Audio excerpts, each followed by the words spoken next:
욥기 1장 1절서부터 5절까지 내용을 보도록 하겠습니다. 1절 우스 땅에 욥이라 불리우는 사람이 있었는데 그 사람은 온전하고 정직하여 하나님을 경외하며 악에서 떠난 자더라. 그에게 아들 7과 딸 3이 태어나니라. 그의 소유물은 양이 7,000마리요 낙타가 3,000마리요 소가 500결이요 암나귀가 500마리며 종도 많이 있으니 이 사람은 동방 사람 중에 가장 훌륭한 자라.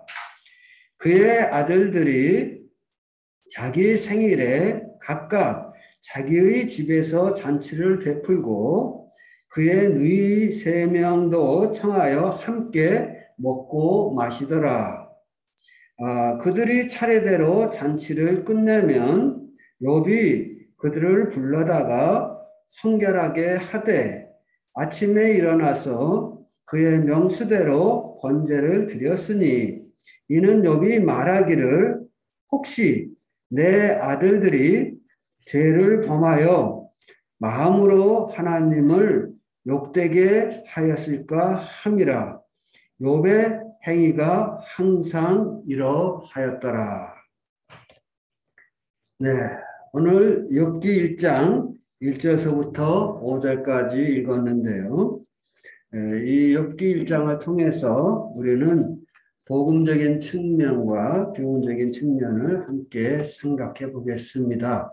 동방 우스라고 하는 곳에 거하는 사람 중에 욥이라고 불리어지는 정직하고도 경건하고도 온전하고도 하나님을 경외하는 사람이 있었더라. 그러니까 오늘날로 치자고 하면 정확하게 우스 땅이 어디인지는 알 수 없습니다만은 그러나 이제 이라크나 이란 쪽 그쪽에 거하던 사람이었다고 생각이 되어집니다. 근데 그 사람의 이제 특징은 무엇입니까? 하나님을 경외하며 악에서 떠난 자더라 그랬어요. 그러니까 제가 생각할 때는 이 동방 사람 중에 이렇게 표현할 때 그 동방 지역이 예전에 하나님께서 일찍이 에덴 동산을 창조했던 그런 지역에서 살았던 사람이 아닌가 이런 생각을 해봅니다. 왜냐하면 그는 1절에 있는 대로 하나님을 경외하며 살았던 자이기 때문에 그렇습니다. 그래서 이제 아담과 하와 이후에 많은 사람들이 태어나고 또 이제 죽고 합니다만은 그들은 하나님의 존재에 대해서 인지하고 있었다고 하는 것이죠.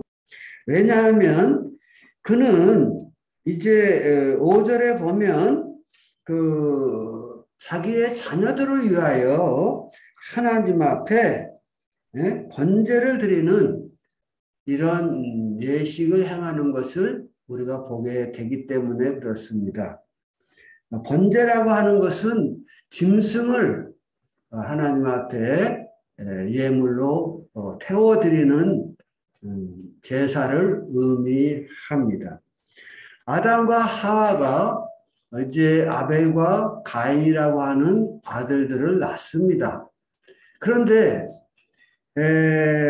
하나님께서는 일찍이 아담에게 아담이 죄를 범하였을 때에 짐승을 잡아서 그 가죽으로 그들의 죄의 부끄러움을 가려주는 그런 일을 하십니다.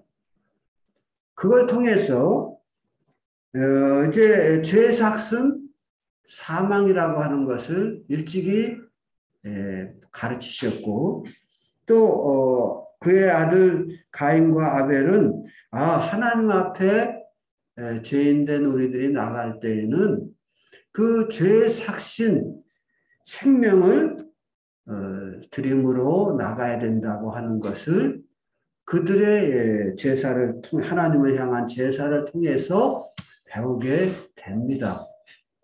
그러나 이제 우리가 알고 있는 대로 가인은 자기의 생각을 따라서 하나님 앞에 예배를 드리고 아벨은 하나님의 생각을 따라서 예배를 드리죠.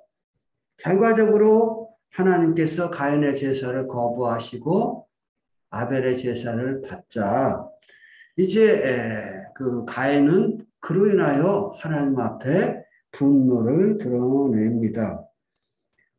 말씀드리고자 하는 요점은 뭐냐면 아담과 하와 또 가인과 아벨은 하나님께서 어떠한 제사를 원하시는지를 이해하고 있었다 하는 것이죠.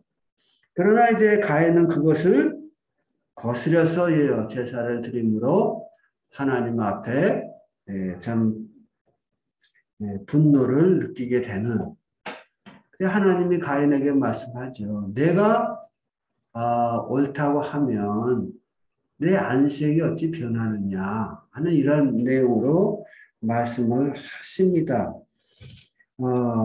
이와 같은 이제 하나님과 가인의 대화 이런 것들을 보면 가인도 일찍이 아담으로부터 하나님이 원하시는 제사는 어떠한 것인가를 들었을 것입니다만 그것을 이제 거부하는 모습으로 나타났죠. 그래서 하나님께서 그의 제사를 받으시지 않은 것입니다. 그런데 여기 5절에 나타나는 욥도 번제를 드리는 즉 하나님의 방식으로 하나님 앞에 제사를 드림으로 예배를 올리는 이런 모습을 우리가 보면 가인과 아벨 뿐만 아니라 그 후대에 일어나는 많은 사람들이 하나님을 경외하는 사람들이 하나님의 제사 예법을 정확하게 이해하고 있었다 하는 것을 알 수가 있습니다. 서론적으로 뭐 이런저런 말씀을 드렸는데요. 이제 구체적으로 이제 오늘 본론으로 들어가서 말씀을 드리겠습니다. 여기 보면 욥에게는 아들 7과 딸 3이 있었다고 하는 것이죠. 그리고 그의 소유물은 여기에 기록된 대로 양이 7,000마리요, 낙타가 3,000마리요, 소가 500결이요, 암나귀가 500마리며 종도 많았다라고 표현하는데 사실 굉장히 많은 짐승의 떼잖아요. 말이 7,000마리지 이게 양이 7,000마리일 때 그거 어떻게 관리하겠어요? 낙타가 3,000마리예요. 낙타도 매우 귀한 짐승인데 특히 중동 지역에 더운 사막을 움직이는 짐승은 낙타가 매우 중요합니다. 그래서 어느 집에 낙타가 한 마리만 있어도 그게 이제 재산 목록 1호예요. 한두 마리만 있어도 그 집은 이제 그냥 살아가는 집이 될 수 있는 거예요. 그런데 낙타가 500마리라고 하면 부자 중에 부자인 거지. 그런데 우리가 아는 대로 양과 낙타와 소와 암나귀가 있었다 하는데 그 숫자가 엄청난 것이죠. 10,000마리가 넘는 소도 500결이면 1,000마리라는 거 아니겠습니까? 굉장히 많은 소 1,000마리 기르는 농가면 지금도 그래도 중농 정도는 되잖아요. 근데 이게 그래서 그는 동방에 아주 부유한 자였어요. 문제는 뭐냐면 4절에 보면 그 아들들이 자기 생일에 각각 집에서 잔치를 베풀었다라고 나옵니다.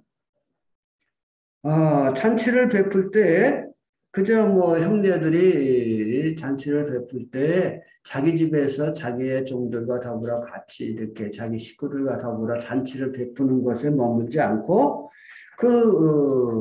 형제들을 다 초청한 거죠. 그래서 여기 보면 그 누이 3명도 청하니 그랬어요. 형제들뿐만 아니라 이제 누이들도 청했다. 여기 이제 아마 이들이 결혼을 했을 터인데 결혼을 하지 않았을까 제 생각에는 그렇게 생각이 들어요. 그런데 이제 그 누이들도 초청했고 이렇게 하는 것을 봅니다. 예전에는 이제 여자들은 일반적으로 인격적으로 대하지 않는 경향이 있었잖아요. 그러니까 이제 어떤 중요한 일에 이렇게 제외되는 경향이 있었단 말이에요. 왜 제가 이런 말씀을 드리냐면, 힌두교든, 이슬람교든, 여러, 유교든 간에, 그 여자들의 신분의 위치가 굉장히 낮아지거든요. 마치 종과 같이 낮아져요. 그래서 종은 어떤 신분입니까? 사람으로 이렇게 치지를 않아요. 물건으로 취급을 하지. 네? 그런데 기독교 안에서만은 놀랍게도 하나님은 여자와 남자를 동등한 위치로 보고 계시고 대우하시고 이렇게 하는 것을 볼 수가 있습니다. 그래서 우리가 이 기독교를 믿으면 그 안에서 우리는 인간다운 삶, 행복을 우리가 누릴 수 있고 또 볼 수가 있습니다. 그러나 이슬람교라든지 힌두교라든지 유교라든지 이런 데서는 여성들의 아주 비참한 삶들을 많이 우리가 볼 수가 있죠. 특히 오늘날은 그 이슬람교라든지 힌두교라든지 이런 데서 그런 것들이 여성들의 비하가 너무 심각한 것을 우리는 보게 됩니다. 그래서 우리가 하나님 안에 들어온다고 하는 것은 여자이든 남자이든 간에 인격적으로 대우를 받고 정말 인간답게 살아갈 수 있는 그 행복한 삶의 첩경임을 우리가 알아야 돼요. 왜냐하면 하나님 안에서는 모두가 평등할 뿐만 아니라 동일한 인권을 가지고 하나님 앞에 주어진 생을 누릴 수 있을 뿐만 아니라 또 그 안에는 아름다운 질서가 있어요. 그래서 그저 평등해가지고 무질서를 주장하는 것이 아니라 우리에게 평등함을 가져다 주는데요. 평등함으로 오는 그런 안락을 가져다 주는데요. 그래서 여기서 보면 4절에서 말씀하고 있죠. 뭘 말씀하고 있나요? 바로 그들이 함께 모여서 먹고 마시고 또 즐기며 그들의 이생의 태어남을 축하하고 기뻐하고 하나님 우리들에게 주신 복을 그들은 마음껏 누리며 그 행복한 삶을 살았다고 하는 것이죠. 그러나 5절에 보면 그 잔치가 끝나면 욥은 그들을 불러다가 어떻게 했어요? 성결케 하기 위하여 아침에 일찍 일어나서 그 명수대로 자기의 아들들뿐만 아니라 딸들까지도 그 명수대로 하나님 앞에 번제를 드렸다 하는 것입니다. 이유는 무엇일까요? 5절 중반절에 보면 욥이 말하기를 혹시 내 아들들이 죄를 범하여 마음으로 하나님을 욕되게 하였을까 함이라 이랬어요. 사실 이제 부모님들이 자식들을 이제 어려서부터 길렀기 때문에 자식들의 눈빛만 봐도 얼굴의 안색만 봐도 뭘 생각하고 무엇을 원하는지 이런 것을 읽을 수가 있죠. 그러나 이제 세월이 지나서 이제 저들이 성인이 되면 어떻게 됩니까? 성인이 되어서 가는 과정도 그렇고 성인이 되었을 때는 더더욱 그렇습니다. 그들의 삶과 부모의 삶이 별개의 삶이기 때문에 부모로서 그들의 개개인의 삶을 다 알 수가 없는 것이죠. 그래서 욥도 여기서 말하는 것은 욥이 생각한 것은 무엇입니까? 내 자녀들이 생일에 먹고 마시고 종들과 더불어 형제들이 함께 모여서 즐기는 가운데 혹시 하나님의 이름을 욕되게 하거나 하나님의 뜻을 이제 부지불식간에 범했거나 하는 그런 일들이 그런 언행들이 혹 있지는 않았을까? 내가 보지 못하는 내가 알지 못하는 죄가 내 자녀들에게 있지 않을까? 이런 생각으로 그들을 위하여 하나님 앞에 번제를 드렸다. 번제라는 것은 재물을 불에 완전히 태워서 하나님께 드리는 번제라는 원래의 의미는 이렇게 올라가다 그런 의미가 있어요. 그러니까 재물을 이렇게 양이나 이런 것을 태워서 하나님 앞에 드리는데 그 향기로운 향기가 이제 하나님께로 올라간다 그런 의미. 그러니까 완전히 불태워 드리는 그런 의미가 있어요. 그런데 여기 보면은 죄를 범하여라고 말했죠. 혹시 내 아들들이 죄를 범하여 이런 마음 보면 이 번제는 속죄제의 의미로 이 드린 거예요. 내 아들들이 죄를 범하였으면 용서하여 주십시오 하는 의미로 제사를 드린 것이죠. 사실 우리가 평상시 이제 일을 할 때에는 긴장하고 살면서 죄를 범할 확률이 낮아지죠. 그렇지만 이제 잔치를 베풀 때는 먹고 마시고 우리가 잘 아는 대로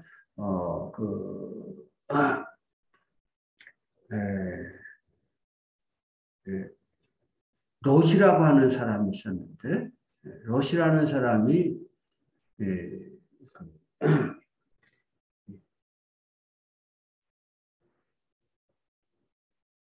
이제 소돔성에서 거하다가 나와가지고 그 자기 딸들과 나와가지고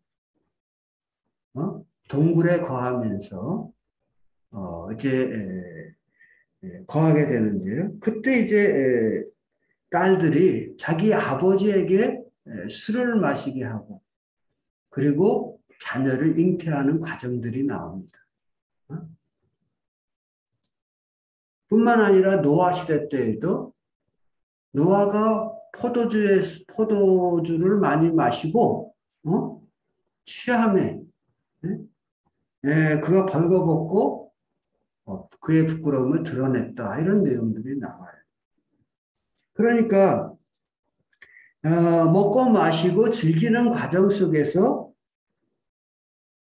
부지불식간에 죄들이 사람 삶 속에 파고 들어온다고 하는 것이죠. 다니엘서 5장에 보면 우리 그 말씀을 잠깐 볼까요? 뒤로 넘어가 보면 다니엘서 5장 여기 손 넣으시고 다니엘서 5장에 보겠습니다.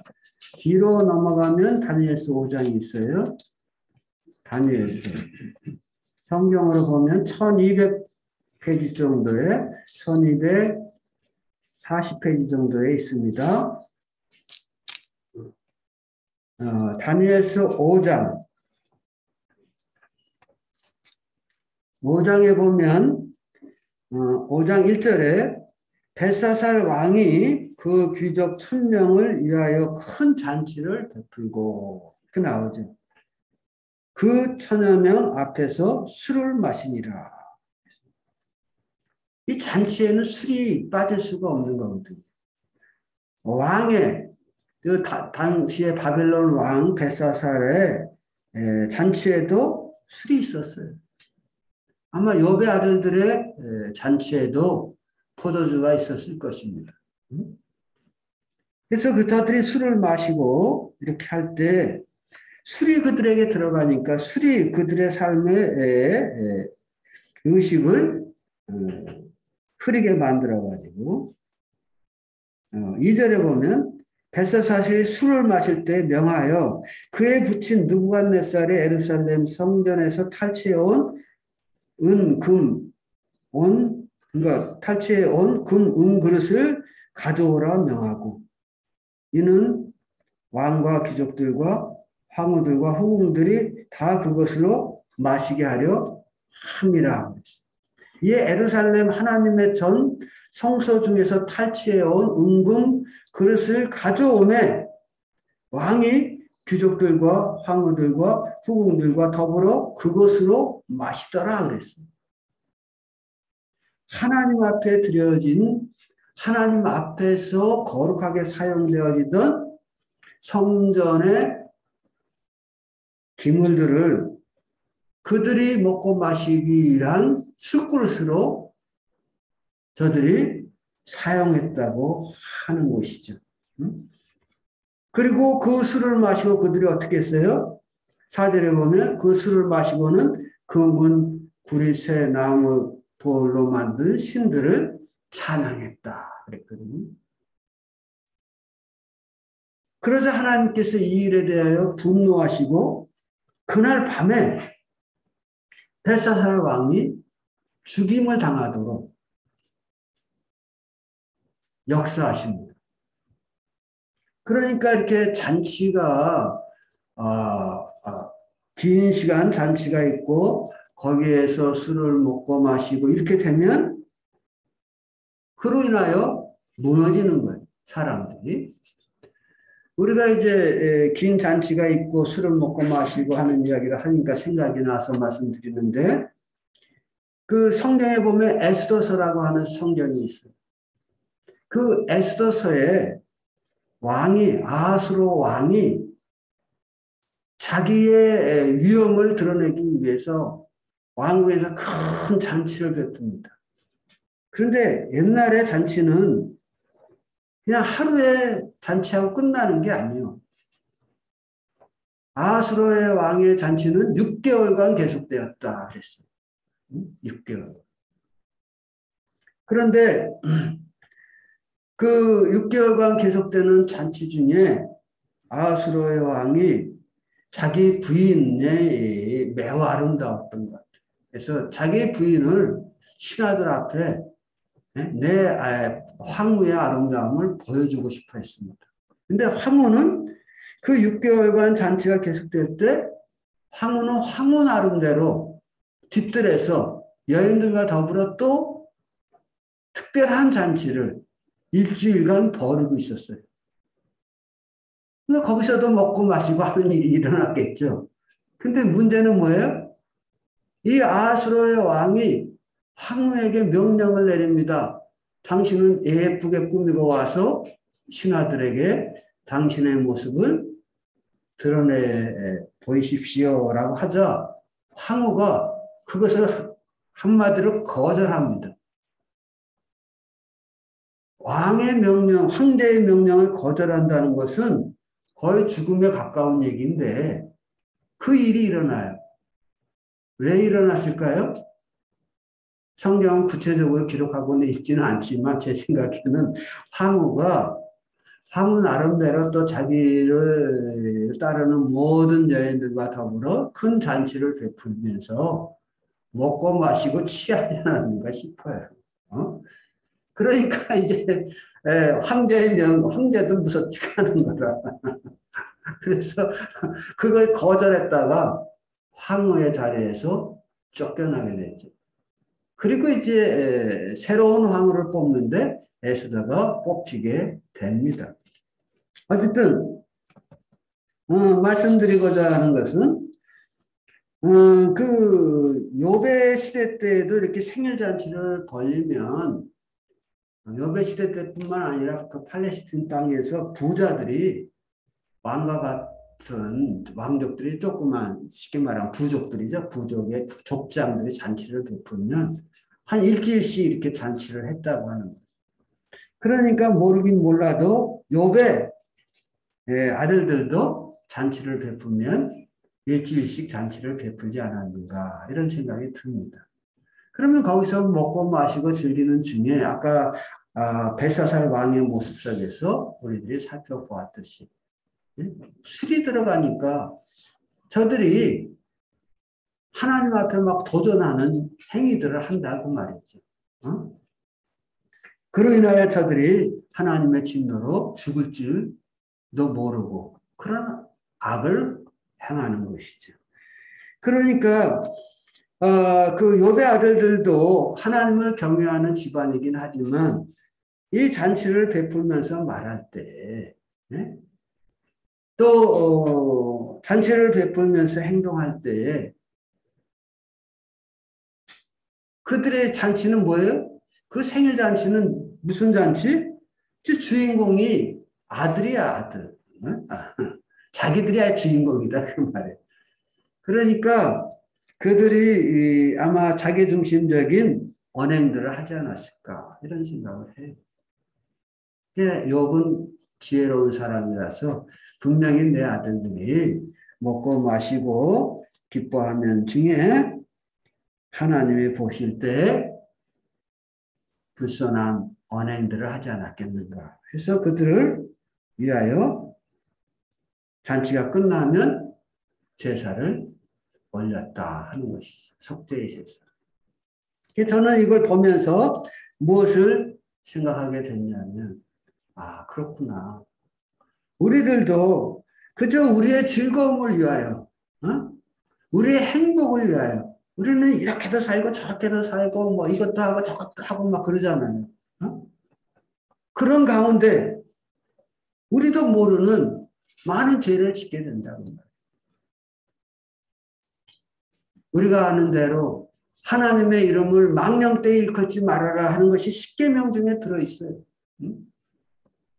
그러나 내가 주인공이 된 삶의 형태에서는 하나님의 이름을 가볍게 여기거나 무시하거나 더 나아가서는 멸시할 수 있는 그런 언행들이 나올 수가 있는 것이거든요. 더군다나 술이 있는 곳에는 더더욱 그렇다고 말이죠. 그래서 이제 그 욥의 이와 같은 제사를 올렸다고 하는 것은 그 아들들을 잘 아는 그 아버지 입장에서 보면 그 아들들이 충분히 하나님 앞에 부지부식간에 죄를 범할 수 있는 언행들을 해오지 않았는가. 비록 그들이 경건한 집안의 자녀들이라 할지라도 라는 생각이죠. 우리들도 마찬가지예요. 아까 말씀드린 대로 우리가 우리의 행복을 위하여, 우리의 즐거움을 위하여, 우리의 소망하는 바를 위하여, 우리의 어떤 목표를 위하여 우리가 이것도 하고 저것도 하면서 하나님의 뜻을 거스르는 경우가 많이 있을 수 있다는 것이죠. 성경은 그것을 가리켜서 뭐라고 그러나요? 죄라고 말합니다. 죄라고. 그래서 성경은 말하기를 모든 사람이 죄를 범하였음에 하나님의 영광에 이르지 못하더니 라고 선언하는 것입니다. 그런데 놀라운 건 뭐예요? 여기 아들들이 먹고 마시고 즐기며 하나님의 이름을 망령되이 일컫는다든지 욕되게 한다든지 하나님의 이름을 멸시한다든지 이런 행위를 혹 했다고 하면 누가 제사를 올려야 될까요? 누가 번제를 올려야 될까요? 그 아들들이 각자가 하나님 앞에 이렇게 제사를 올려야 되잖아요. 그게 맞는 거잖아요. 근데 아들들이 그렇게 안 해요. 다시 말하면 아들들은, 그 자녀들은 자기들의 죄의 심각성을 잘 모르는 거지. 예?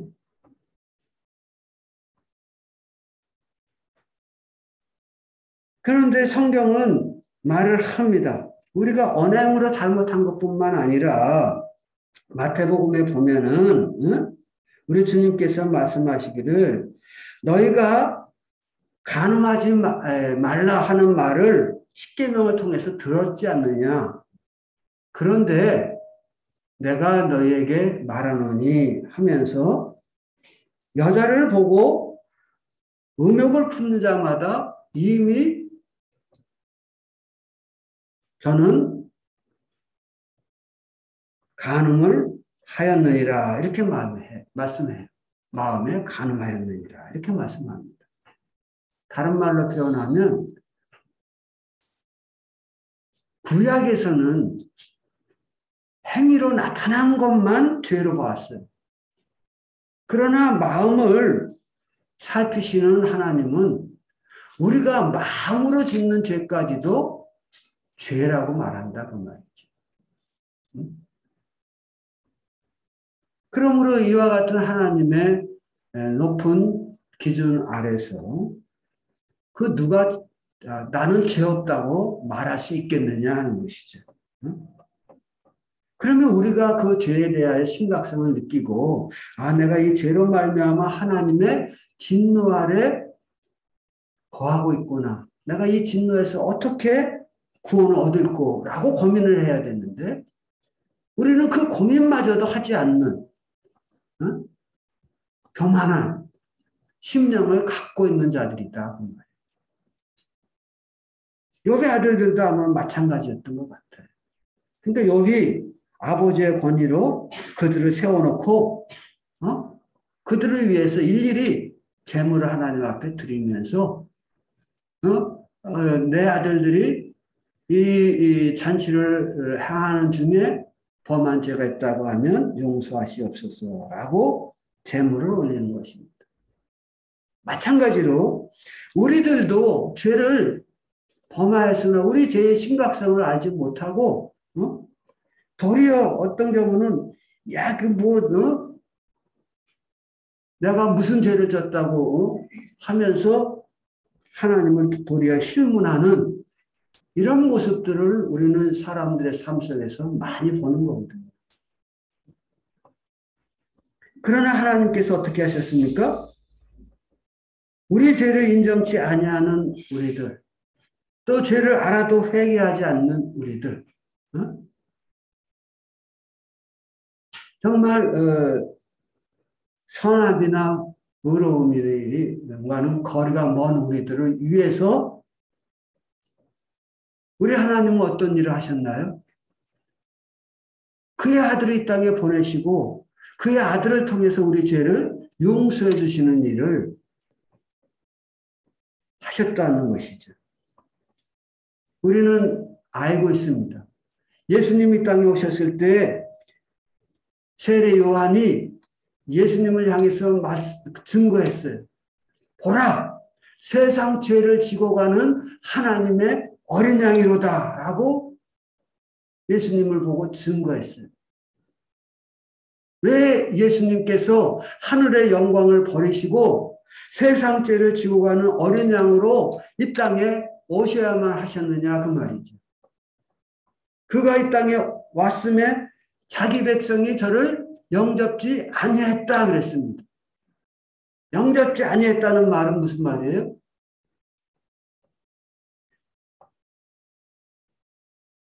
그들은 그들의 죄를 어떤 그 대속자에 의하여 용서받는 개념을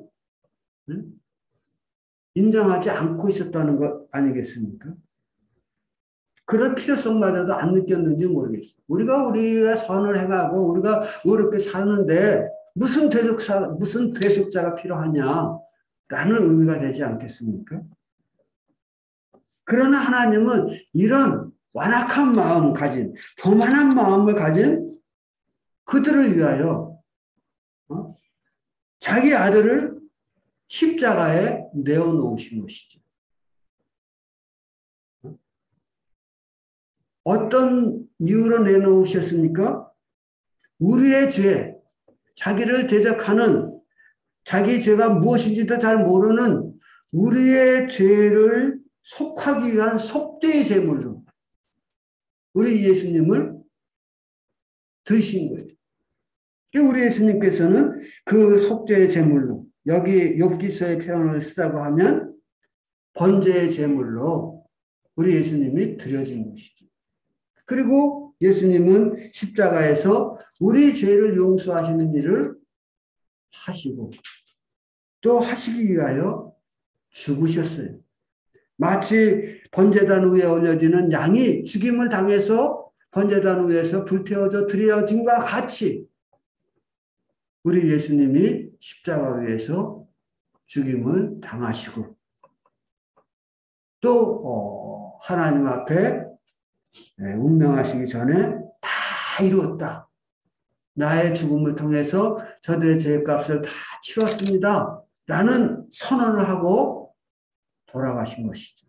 다 이루었다는 말씀이 선언이 되자 하나님께서 그것을 받으셨어요. 그리고 하나님과 사람 사이에 막혔던 휘장을 위로부터 아래까지 찢으셨어요.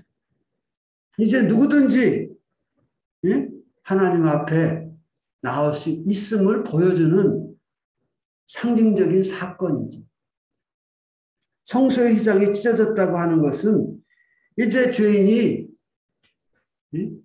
하나님 앞에 자유롭게 나올 수 있다고 하는 것을 의미합니다.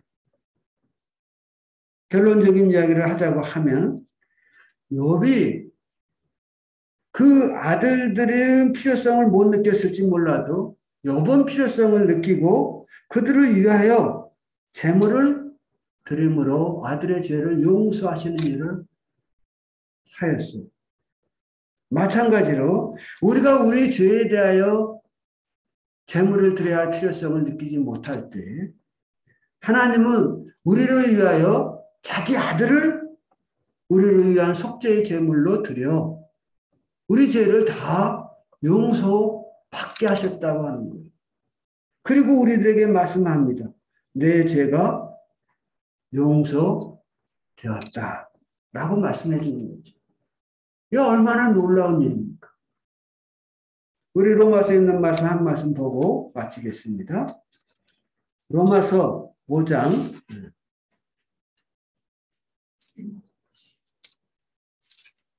5장에 보면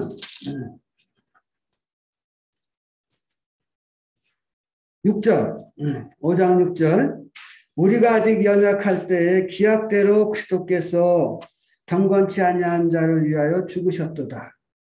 아주 말씀이 아주 부드럽게 이렇게 잘 있는 대로 표현하자고 있는 대로 표현을 안 하고 단어를 아주 순한 단어를 쓰고 있어요. 우리가 아직 연약할 때에 이렇게 나오는데 이 사실 연약하다는 말이 무슨 말이에요? 연약하여 죄를 범할 때 그 말이에요. 우리가 하나님의 말씀대로 하나님의 뜻대로 살아가지 못할 때 그 말이에요. 왜 살아가지 못할까요? 우리가 연약해서 하나님의 뜻대로 살아갈 수 없는 무력한 자들이다 그 말이지. 그 경건치 않은 자를 그래 나오잖아요. 경건치 않다는 말은 무슨 말이에요? 뒤집어 말하면 악하다 그 말이에요.